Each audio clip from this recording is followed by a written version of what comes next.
Today is Wednesday, May 7, 2008. We're at Alden Academy. Today we will be interviewing Phil Asplund for the Veterans History Project. When is your birthday? June 3rd. What year? 26. The names of the people that are attending the interview are Sarah Sabo, Aisha Khan, Phil Asplund, and Larissa Sika. The organization we are working with is Alden Academy and Gail Borden Public Library. What was your branch of the war? I was in the Army. What was your rank? I don't think they ever put me above a PFC all the time I was there. Where did you serve? Well, my story was kind of,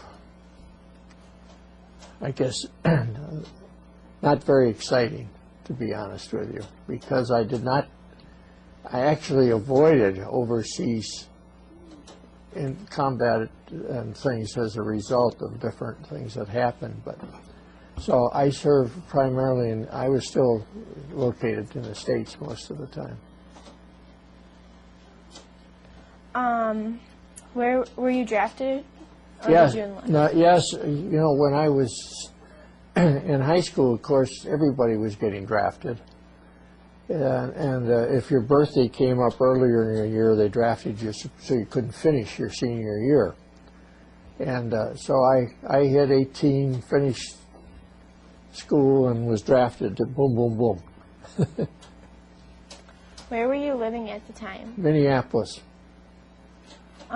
Did you recall your first days in service? Oh, yes. Yes, I do. The first day in particular I remember because we were shipped from Minneapolis down to Fort Bliss, Texas, outside of El Paso, on a troop train. And when we got off the train, they immediately grabbed us and said, "We need you people to help clean up some wreckage." What had happened was that a B-26 had crashed into the mountain next to the post. There's an Air Force base also there at the time, and killing everybody. And the wreckage and the bodies were scattered all over, and so they put us brand new guys looking for stuff up there. And the temperature at that, it was about 115 that day.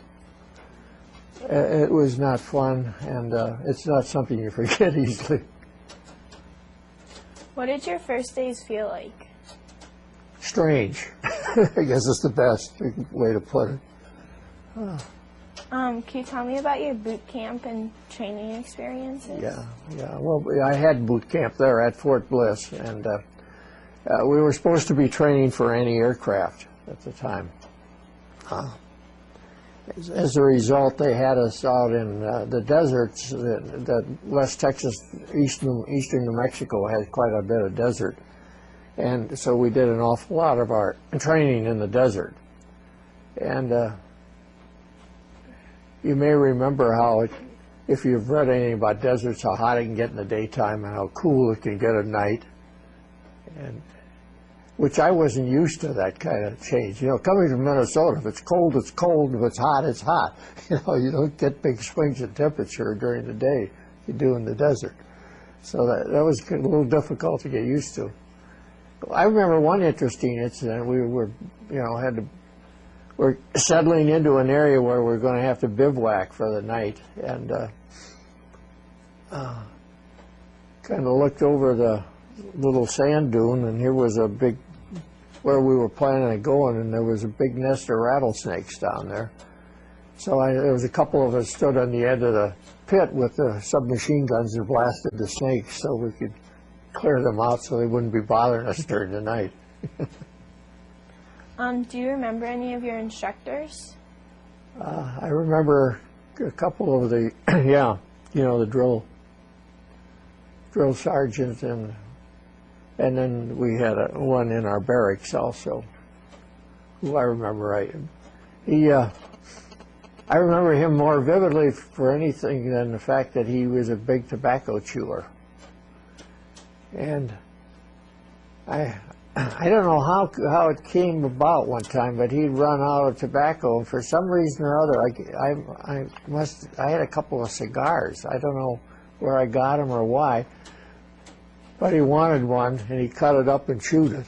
That's great. I remember him more for that kind of stuff than anything else. But he was tough. Yeah, he was tough. How did you get through these times? By trying to keep my mouth shut, trying to do what I was told. Which war did you serve in? World War II. And where exactly did you go? Well, as I said, I took basic training in Fort Bliss and anti-aircraft, and then they decided they needed more infantry replacements because, this was right after the invasion of Normandy, and they were armies were pushing into France. So they took all of us and moved us to another camp in Texas for some infantry replacement training, and that was, kind of an accelerated process because they were trying to get us ready to move and to be sent over. One of the more interesting parts of the training was that toward the end of it, we were training with live ammunition shot against us. We didn't have it, but for example, they had us, crawling through barbed wire and things like that with live ammunition going overhead. I was looking for something I couldn't. Sarah had mentioned bring something. If you, I thought, well, gee, I think I still have this. I couldn't find it. It was a piece of shrapnel that had gone through my helmet during one of those training things. Fortunately, another inch lower, and I wouldn't be here. Do you remember arriving? Do you remember arriving? Arriving? At where you were serving? Not really. What was your jobs? Well, as I said originally, it was supposed to be infantry replacement. And then what happened was, when they had us ready, during that training, I suffered another injury. One of the reasons I had to get drafted and I couldn't serve in anything else to start with was that I'd had some old football injuries and none of the other services would take me. I suffered another injury during training. So when we came up to be shipped over, the doctors said, no, you can't go. So they shipped the rest of the platoon that I trained with over, and they went immediately into combat units and were in the Battle of the Bulge, if you've heard about that one.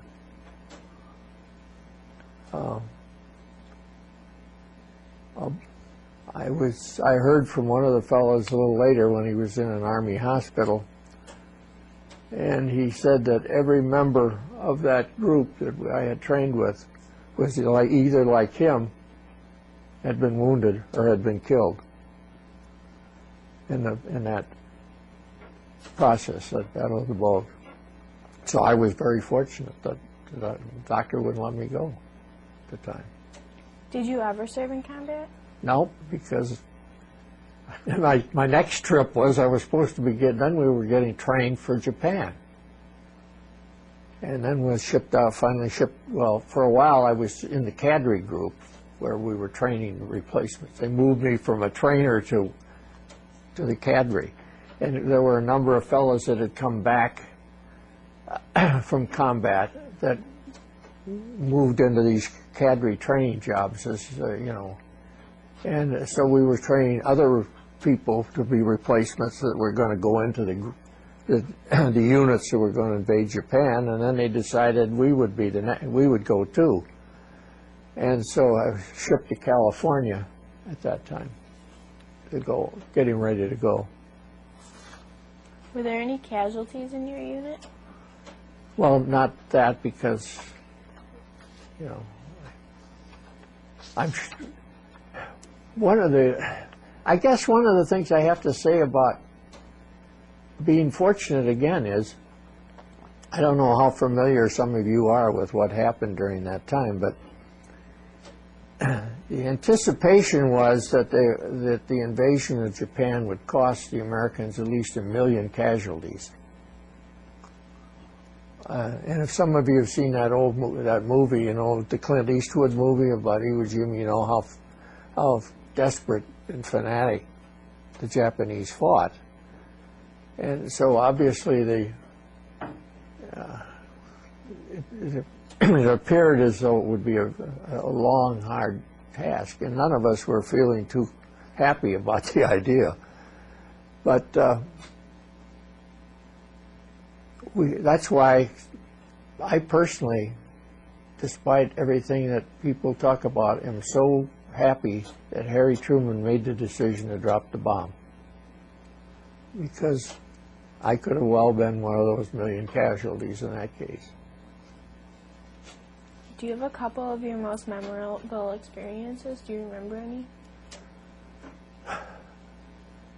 Well, the one when that piece of shrapnel went through my helmet, of course. And some of the other experiences really, well, let's see. Kind of interesting things. When I was at Fort Bliss, we also had a prisoner of war camp for Italians that had been captured in the Italian campaign, and they were kind of interesting because they had a few of them that were, you know, kind of like trustees, I guess you would call it, that were allowed to do other things to help out around the place, and they were pretty fun people. But when I was in California and they dropped the bomb, and the war was ending, I was sent for a while into out there where we had a German prisoner of war camp, and the Germans were a whole different kettle of fish. You know, some of you probably, if you remember Jerry Anderson yesterday, who's a good friend of mine, talking about his experiences in a German prisoner of war camp. You probably get a good idea. But the Germans in the camp were also tough people. They were not easy to get along with. And what they were used for at that time was to help with the crops in the San Joaquin Valley because there was such a shortage of manpower with so many people being in the war. And that's what they had the Germans doing, working in the fields, and they were very heavily guarded. So it was kind of interesting to experience that. Fortunately, I was only there for a short time, but just enough to get the flavor of the place. Were you awarded any medals? Just the normal stuff that you get, you know, for being a marksman and all that kind of stuff in the service. Nothing of any consequence. How did you stay in touch with your family? By letters. You know, letters from home are always a big thing. Packages of homemade goodies were even more appreciated. So I'm sure the guys in Iraq feel that way too. What was the food like? Oh boy. Just feel fortunate that you didn't have to deal with some of that. Of course, when we were doing maneuvers and things, we were using the same kind of rations they were using overseas, you know, the K rations and things like that. And they were not, at least there was something to eat, but they certainly weren't appetizing. But I do remember one time, when we were in infantry camp in Texas, somebody must have come across some old goats or something. And because you could walk down the streets of the camp and smell the odor coming from the mess halls, you know, half a mile away, and it smelled like old goat all the time. They kept trying to tell us it was lamb, but none of us believed it. Did you have plenty of supplies? Oh, in the States, yes. Mm-hmm. Did you feel any pressure? We always felt pressure under training because you know, there was always discipline if things weren't done right, and if you weren't capable of handling some of the different courses, obstacle courses, and you weren't capable of doing certain other things that went on, yes, you would feel pressure because you didn't want to spend another several hours either doing guard duty or having to run in place with your full pack and rifle for a couple hours. Did you do anything special for good luck? For good luck? No, not really. Just pray. How did people entertain themselves? Well, in the States, they had the PXs where people could go, and they always had a movie theater on on the post. But when you were, in basic training or something, you weren't even allowed out of your barracks most of the time. Then gradually that loosened up a little bit. But the first month, you were pretty well restricted. What did you do when you were on leave? Whatever I could, I guess, is the best way to put it. You didn't. Big thing was trying to get some weekend passes if you could, when you were there. When I was in Northeast Texas, the big thing would be to go to Dallas for a weekend if I could.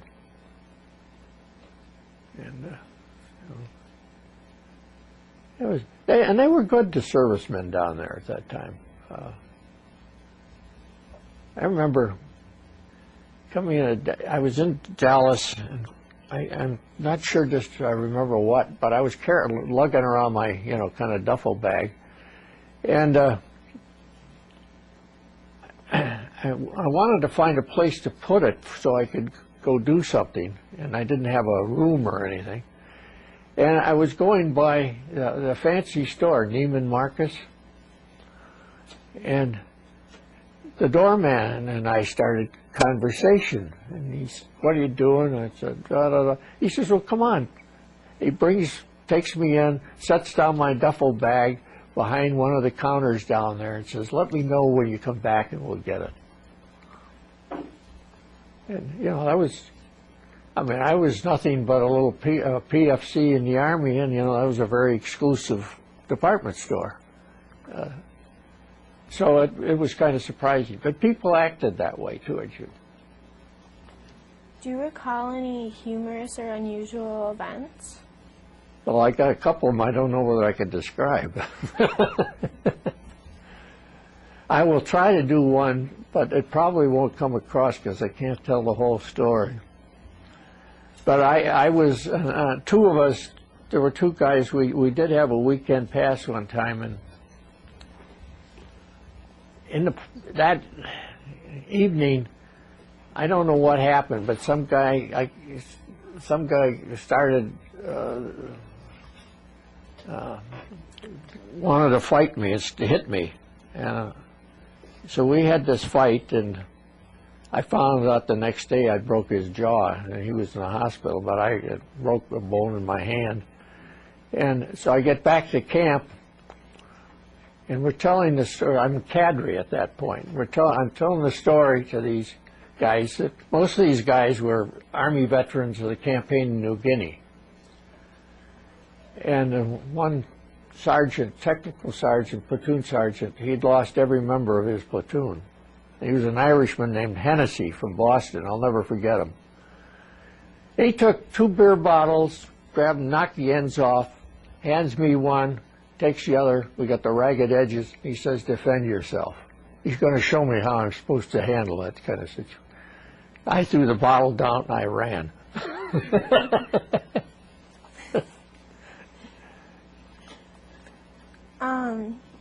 What were some of the pranks that you pulled on people or other people pulled on you? Oh, nothing really startling. There was always a little something going on, but it wasn't anything. I wouldn't remember half of it, to tell you the truth. Do you have any photographs? The only photograph I had was one that I brought to me when they came, just coming out of basic training, that's all. But that's the only thing. Most of the old stuff I had, I really didn't hang on to because it wasn't that important, you know. The important thing is the people that I knew that are no longer here. Did you keep a personal diary? No. Do you recall the day that your service ended? Yes, I do. Can you tell me about it?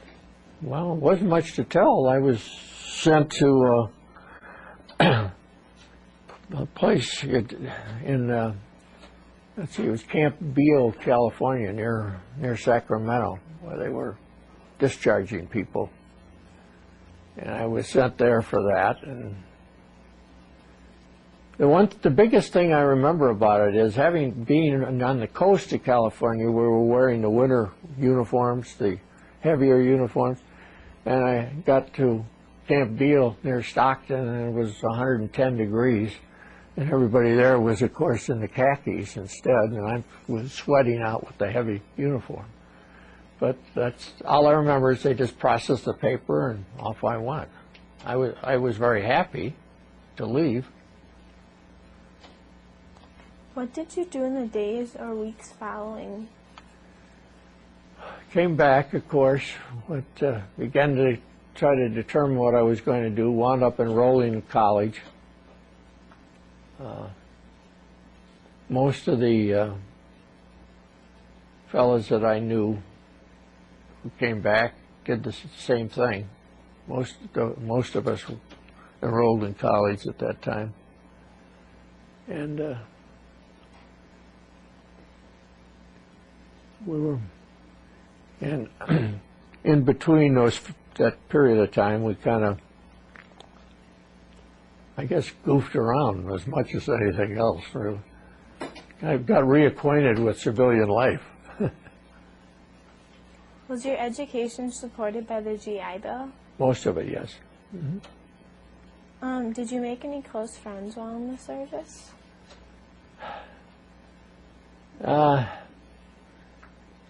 Yes, but you lose track of people over the years. And so most of them that I knew in the service, I are either dead or I've lost contact with. Did you join any veterans organizations? Yeah, well, I belong to the Disabled American Veterans. What did you do as a career after the war? Well, I went in, my education was primarily in accounting and finance. And so I went to work at that time in Minnesota. You had to have 3 years of qualifying experience before you could sit for the CPA exam. So I got that experience, sat for the exam and passed, and then I began to try to figure out what I was going to do. I was married, had 2 kids already by then. And then I took a job down with a company called Union Carbide in Oak Ridge, Tennessee, which, is part of the atomic energy plants. That's where the original Manhattan Project was, which none of us even knew about during the war, where the bomb was, made. Essentially, the primary thing, of course, being to obtain the necessary fissionable uranium. So there were 3 operations in Oak Ridge still at the time when I was there. Union Carbide was running all 3 of them for the government at that time. One was the Oak Ridge National Laboratory. And while I was down there at the Oak Ridge National Laboratory, a guy who later became a good friend of mine, Dr. Bob Sharpie, and his crew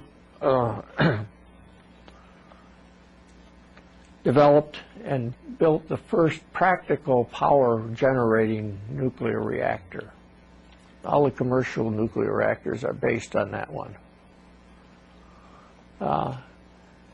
Then they also had what was known as the K-25 plant, or the gaseous diffusion plant. That was an interesting process because the gaseous diffusion is used to separate the isotope uranium-235 from the rest of it, because that's the only part of the uranium that can be used for fissionable material. And the process is an extremely complex chemical engineering process. It took miles and miles of piping and electrical generating, all done in a vacuum. And the rate of air intake into that vacuum was such that if they didn't, go back and it would take 199 years to get back to atmospheric pressure. So it was a very fascinating place. And then there was the Y-12 plant, which was the weapons plant. And while I was there, we began to build the hydrogen bomb. Did your military experiences influence your thinking on war or the military? Sure. Certainly. If the veterans organization, what kinds of activities do you do with your organization? Very little. I support it more than anything else.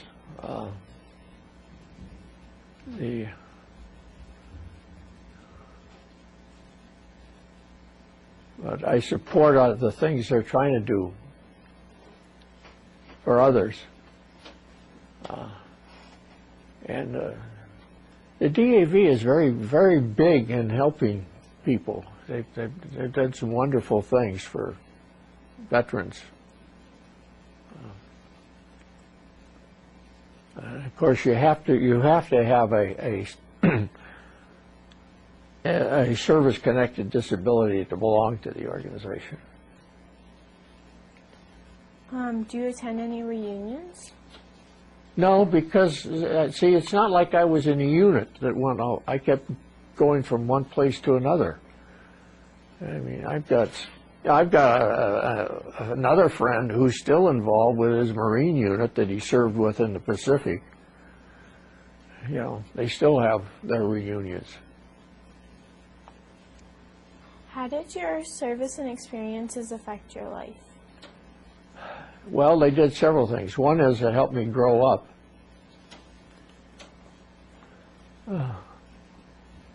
It also taught me that there was a lot more to life than what I had experienced.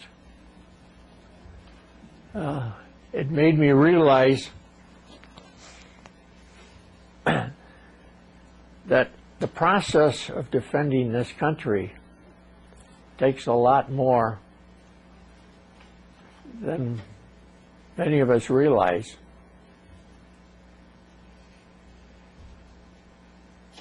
And I have a great deal of admiration for those people, who survive and continue to do what they have to do for us in the military. I mean, sure, like anything else, there's any other kind of organization, the military has its problems and its faults.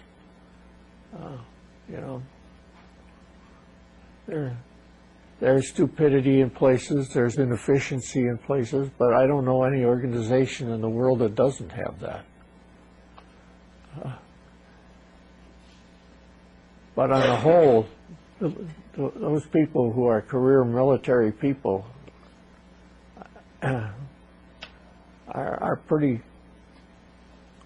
I don't know how to put it, pretty dedicated to us, really. Can you tell me what freedom means to you? Yeah, to me, freedom means a lot of things. It means the freedom, first of all, to express my opinions openly.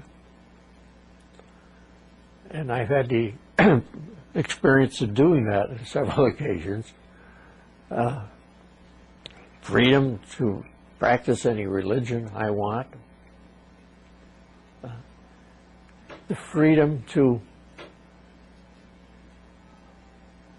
let's see, how would I want to put it? I guess to be able to pursue the goals that I set for myself without, being to a point where I'm restricted. But, so many countries are restricted. People were restricted by the class they were born into, or the caste or something, or the tribe or whatever it might be. And here we don't have that. Sometimes we put our own restrictions on ourselves rather than any kind of a governmental or legal. And I also feel very strongly that despite the fact that it's not perfect, the Constitution of the United States is still the best document that was ever written for people to govern themselves. Is there anything that you would like to add that we haven't covered in this interview? Well, only that I wish I had a story as interesting as Jerry Anderson's. But I'm also glad I didn't go through his experiences. And I do think it's a crime sometimes that,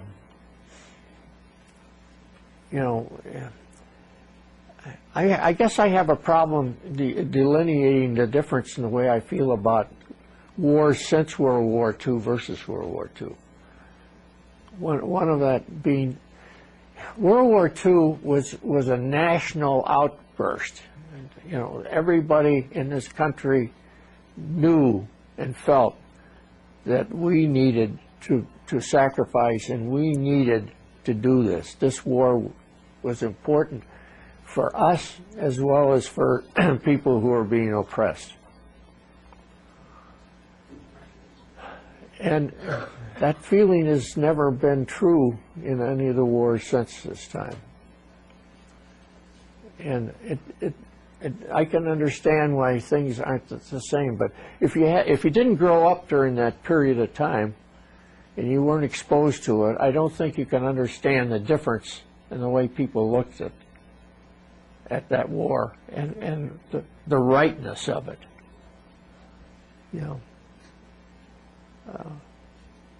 And I think that if you have done that, and you might have a better understanding also of why there are many of us that still feel that despite how others feel, we still feel it's important that we maintain supremacy as a nuclear power.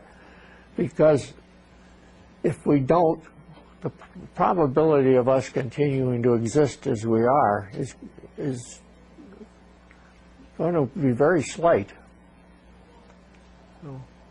And sometimes I think we tend to get off the beam by listening to small groups who have an axe to grind that aren't willing to look at the really big picture. And that's my opinion anyway. Thank you. Thank you very much.